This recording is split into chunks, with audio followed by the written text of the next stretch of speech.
ஒரு அழகான கிராமத்தில் எழிலான பசுமை மேய்ந்து கொண்டே இருந்த ஒரு பாம்பு இருந்தது. அதன் பெயர் சின்னு. சின்னு மிகவும் சிறந்த பாம்பாக இருந்தது. ஆனால் மற்ற குழந்தைகள் அதை பாராட்டாது. அவர்கள் அதை பார்த்து அடிக்கடி தூக்கிவிட்டார்கள். பாம்பு பாம்பு என்று கூறி அவர்கள் ஓடி செல்வார்கள்.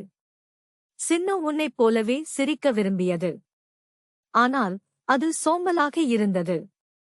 அவன் தோழர்களை சந்திக்க ஆசைப்படியது. ஆனால் அவர்களை இணைத்துக் கொள்ள முடியவில்லை. அந்தச் சின்ன மனமாக இருந்தது. ஒருநாள் சின்ன ஒரு தோட்டத்தில் இருந்தபோது ஒரு புதிய குழந்தை வந்தது. அந்த குழந்தையின் பெயர் ராம். அவன் பாம்புகளைப் பற்றி பயப்படவில்லை. வணக்கம் சின்னு என்று ராம் சிரிச்சு பேசினான். என்னால் உன் நண்பனாகம்மா? சின்னு பயந்து கொண்டே இருந்தது. நான் ஒரு பாம்பு. நீ என்னைக் கண்டு பயப்படுவாய் என்று சின்னு என்றான். ஏன் என்று ராம் கேட்டான். நீ உன்னைச் சேர்த்துக் கொண்டால் என்னவோ, நீங்கள் மிகவும் அழகானவன். நீ என்னிடம் ஒரு நண்பனாக இருக்கிறாய். சின்னு ராமின் வார்த்தைகளை கேட்டு ஆச்சரியமாக இருந்தது. என்னால் உன்னை உண்மையில் நண்பனாக இருக்க முடியுமா என்று சின்னு கேட்டது. நிச்சயமாக. நாம் இணைந்து விளையாடலாம் என்று ராம் கூறினான். அதனால் ராம் சின்னுவில் உள்ள நட்பை புரிந்து கொண்டு அதை அணுகியது. ராமும் சின்னும் தினமும் விளையாடினர். சின்னு ராமுக்கு கதைகளை சொல்லுவதில் மிகுந்த திறமையானவன். அவர் பழைய பாம்புகளின் கதைகளை விவரித்தான். எப்படி பெரிய பேரழகாகிய பாம்பு மற்றவர்கள் அவரை காதலிக்கவில்லை என்று கூறினான். ராமுக்கு சின்னு சொல்லத் தரும் சரித்திரங்களை மிகவும் பிடித்திருந்தது.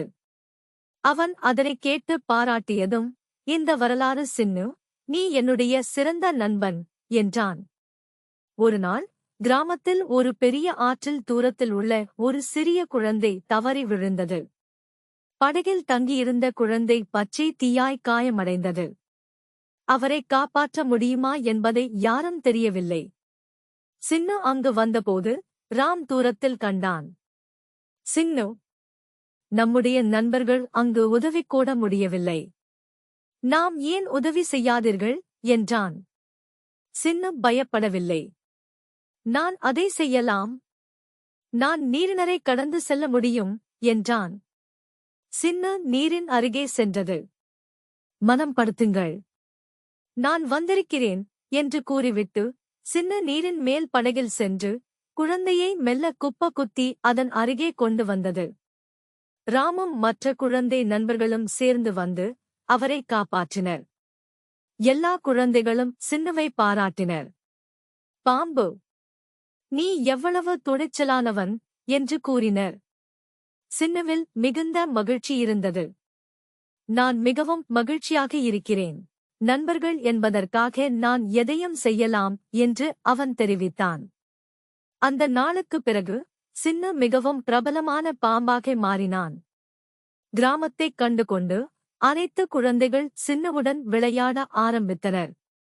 சின்னு தனது ஈரமான நட்பின் வெளிப்பாடாக பிறகு மற்றவர்கள் அடுத்தடுத்து அதைச் சந்திக்க ஆரம்பித்தனர். அப்போது அது உணர்ந்தது, பற்றல் மட்டுமல்ல, நண்பர்கள் எல்லாம் ஒரே முறையில் சிறந்தது. அந்த நாளில் இருந்து சின்னு மற்றும் ராம் வளர்ந்து வளர்ந்து சிறந்த நண்பர்களாக ஆனனர். அவர்கள் அனைவருக்கும் உண்மையான நல்லாய் இருந்தனர். மேலும் சின்னு அந்த நாள் வரை உண்மையான நண்பன் மற்றும் அவருடைய கதையை அனைவருக்கும் சொன்னான். அதன் மூலம் அந்த சிறிய பாம்பு தோழர் அனைவரின் இதயத்தில் ஒரு நல்ல இடத்தை பிடித்தான்.